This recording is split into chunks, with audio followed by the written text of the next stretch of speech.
Hi வணக்கம் ரோகல. நான் உங்கள் மளிகை கடை போனா எல்லோரும் எப்படி நல்லா இருக்கீங்க? நான் ரொம்ப நல்லா இருக்கேங்க. இன்றைக்கி என்ன பார்த்தீங்கன்னா எல்லாருக்கும் முதலாளி ஆகணும்னு ரொம்ப ஆசை.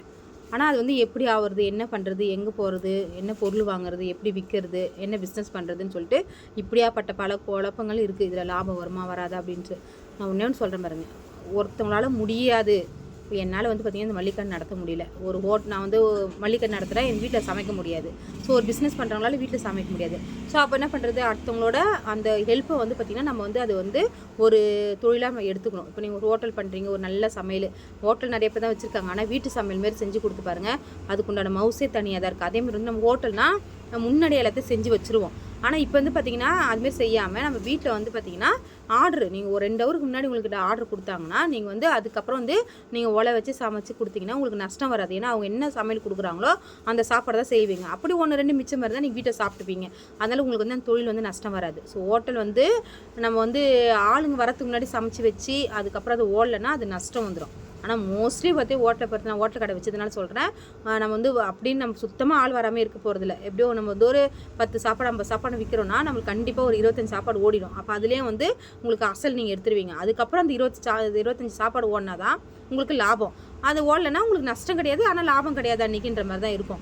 ஆனால் இந்த பிஸ்னஸ் நான் சொல்கிறது வந்து ஆன்லைன் பிஸ்னஸ் வந்து அப்படின்னா நீங்கள் ஏரியாவில் இப்போ நான் உதாரணத்துக்கு ஒன்று சொல்கிறேன். நேற்று ஒரு ஹாஸ்பிட்டல் போயிருந்தேன், எங்கள் சித்தி குழந்தை பிறந்து சொல்லிட்டு நான் வந்து சும்மா பார்க்க போகாமல் கொஞ்சம் சாப்பாடெல்லாம் செஞ்சு எடுத்துகிட்டு போனேன். ஒரு குழந்தை பிறந்தவங்களுக்கு எப்படி சாப்பிடுவாங்களோ அதுமாதிரி பத்திய சாப்பாடு மாதிரி எடுத்துகிட்டு போனேன். அவங்க சாப்பிட்டுட்டோன்னே அந்த நல்லா இருக்குது, ரொம்ப நல்லா இருக்குது, இதில் மிளகுத்தூள்லாம் போட்டு ரொம்ப சூப்பராக இருக்குது அப்படின்னு சொல்லி பாராட்டினாங்க. எங்கள் சித்தி பாராட்டினா சொல்ல வரல, நானும் அந்த சமையல் சாப்பிட்டேன், ரொம்ப நல்லா இருந்துச்சு. அப்போ நான் வந்து குழந்தை பிறகும்போது கூட இதுமாதிரி கஷ்டப்பட்டேன். எங்கள் அம்மா வெறும் எனக்கு ஹோட்டலில் தான் இட்லி அதெல்லாம் வாங்கி கொடுப்பாங்க, சாப்பிடவே முடியாதுங்க. அந்த ஹோட்டல் சாப்பாடு ஒரு வாட்டி சாப்பிட்டா ஆர்வமாக இருக்கும், ஆனால் 2வது வாட்டி 3வது சாப்பிடும்போது அந்த மசாலா வாசனை வந்து நம்மளுக்கு தெகுட்டுற மாதிரி ஆகிடும். அந்த சாப்பாடு மேலேயே உணவு மேலே போகாது. ஆனால் அதுவே நம்ம வீட்டில் யாருன்னா செஞ்சு கொடுத்தாங்கன்னா அப்போ அந்த மாதிரி ஏங்கும். நம்ம எந்த பொருளுமே அப்படி தான். அதனால் அந்தமாரி டிமாண்டாக இருக்குது ஒரு தொழிலை நீங்கள் எடுத்துங்க. வீட்டிலே சமைச்சு இதுமாரி ஹாஸ்பிட்டல் ஏன்னா பக்கத்தில் நீங்கள் வீடு இருக்குதுன்னு சொன்னால் அங்கே நீங்கள் வந்து ஒரு போர்டு வைங்க, இல்லைனா ஒரு விளம்பரம் பண்ணுங்கள், ஒரு விளம்பர பலகை வைங்க. இந்தமாரி வந்து நாங்கள் ஹாஸ்பிட்டல் அட்மிட் பண்ணியிருக்கோங்களா, நாங்கள் வீட்டு சமையல் செஞ்சு தரப்படும், அதுவும் பத்திய சாப்பாடு செஞ்சு தரப்படும் சொல்லிட்டு இந்த மாதிரிலாம் ஒரு போர்டு வச்சு அவங்களுக்கு சொன்னீங்கன்னா கண்டிப்பாக வந்து பார்த்திங்கன்னா அது எதிர்பார்க்குறவங்க, அந்த பைசா பார்க்காம உடம்பு நலத்தை மட்டும் எதிர்பார்க்குறவங்க கண்டிப்பாக 50% பேர் தாங்க வந்து ரொம்ப பேரம் பேசுறது அதுக்கப்புறம் பைசா பார்க்குறது அப்படின்னு இருப்பாங்க. ஆனால் 50% பேர் மக்கள் வந்து பார்த்திங்கன்னா அந்த நேரத்துக்கு நம்மளுக்கு காசு பண்ணாலும் பரவாயில்ல, உடம்பு நல்லாயிருக்கும் அப்படின்ற மாதிரி தான் இருக்குது. இப்போ நம்ம மல்லிகை கடை கூட எடுத்துங்க, பேரம் பேசுகிறவங்க விலையை பற்றி பார்க்குறவங்க வரமாட்டாங்க நம்ம கடைக்கு. ஆனால் பொருள் தரமாக இருக்கணும், அந்த கடைக்கு போனால் நியாயமான விலை இருக்கும், பொருள் தரமாக இருக்கணும்னு சொல்லிட்டு ஒரு நம்பிக்கை சில பேருக்கு வருது பார்த்திங்களா, அவங்க நம்ம கடைக்கு ரெகுலராக வந்து பொருள் வாங்குவாங்க. இதுதான் எல்லா பிஸ்னஸுக்கும். அதை தான் ஒரு பிஸ்னஸ் பண்ணால் 50% லாபம் 50% லாபம் கண்டிப்பாக வந்துடும், சக்ஸஸ் ஆகிடும். ஆனால் அந்த 50% மீதி 50% சக்ஸஸ் ஆக வேண்டியது நம்ம பொறுப்பு. இப்போ நான் என் கடையில் கூட கொஞ்சம் வியாபாரம் குறைஞ்சி போச்சு. இப்போ நான் என்ன பண்ணுவேன், அடுத்தது இப்போ திருப்பி நான் அந்த மல்லிகை கடைக்கெலாம் நான் சேல்ஸ் பண்ணேன். அப்போ சரக்கு நான் கொஞ்சம் ஏற்றுறேன். அப்போ என்ன பண்ணுவாங்க, கடை ஆட்டோமேட்டிக்காக பார்ப்பாங்க, இவ்வளோ கடையில் இவங்க சரக்கு வச்சுருக்காங்க, கண்டிப்பாக வந்து ரேட் கம்மியாக தான் கொடுப்பாங்க. அதேமாதிரி பொருளும் ஒரு வாட்டி வந்து வாங்கி பார்ப்பாங்கன்னா தரமாக இருந்துச்சுன்னா அடுத்த வாட்டி நம்மக்கிட்ட வந்து வாங்குவாங்க. ஸோ நம்ம வந்து கஸ்டமர் வரலையே நம்ம கவலைப்பட்டு உட்காராமல் அவங்கள வர வைக்கிறதுக்கு நம்ம என்ன பண்ணணும் அப்படின்ற மாரி நம்ம செஞ்சோம்னா கண்டிப்பாக நம்ம பிஸ்னஸில் நம்ம சக்ஸஸ் கண்டிப்பாக ஆகலாங்க.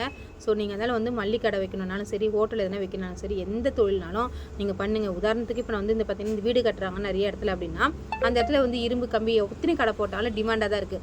ஏன்னா ஒரு அவசரத்துக்கு ஒரு பொருள் சொல்லும் போது டக்குன்னு எதுவுமே கொடுக்க மாட்டேன்றாங்க. இப்போ நானே பாருங்கள் அப்போ தான் வீடு கட்டிகிட்டு இருக்கேன், ஒரு பொருள் இப்போ அர்ஜென்ட்டாக வேணும், ஆனால் அந்த கடைக்காரர் ரொம்ப டிமாண்ட் பண்ணுறாங்க. ஏன்னா அந்த கடையில் நிறைய பேர் போய் வாங்குறதுனால ரொம்ப டிமாண்ட் பண்ணுறாங்க. சரி, அப்போ அடுத்தது பக்கத்தில் ஒரு கடை காலியாக இருந்துச்சு, அங்கே போய் 200 ரூபா அதிகம் தான், பட் இருந்தாலும் நான் வந்து என்ன பண்ணேன், பரவாயில்ல 200 ரூபா பார்க்காம நான் வாங்கிட்டேன். ஸோ இந்தமாரி நம்ம வந்து ஒரு பொருளுக்கு எங்கே டிமாண்ட் இருக்கோ அந்த இடத்துல நம்ம அந்த தொழில் பண்ணோம்னா கண்டிப்பாக நம்ம வந்து பிஸ்னஸில் சக்ஸஸ் ஆகலாம். ஸோ எதனா பிஸ்னஸ் பற்றி உங்களுக்கு தகவல் வேணும், நீங்கள் மல்லிகை கடை வைக்க போகிறீங்க, ஹோட்டல் வைக்க போகிறீங்கனால நீங்கள் எனக்கு வந்து கமெண்ட் பண்ணுங்கள், நான் கண்டிப்பாக உங்களுக்கு ரிப்ளை பண்ணுறேன், உங்களுக்கு கைட் பண்ணி கொடுக்குறேன். முடிஞ்ச அளவுக்கு நானே உங்களுக்கு ஆரம்பித்து கொடுத்துறேன். நீங்கள் ஒரு இன்வெஸ்ட்மெண்ட்டை பண்ணால் போதும், ஓகேங்களா? நான் பொருள்கள் எல்லாமே நானே எடுத்து கொடுத்துட்றேன். ஸோ எதுவுமே பயப்படாதீங்க, எதை பற்றியுமே கவலைப்படாதீங்க, ஹாப்பியாக இருங்க.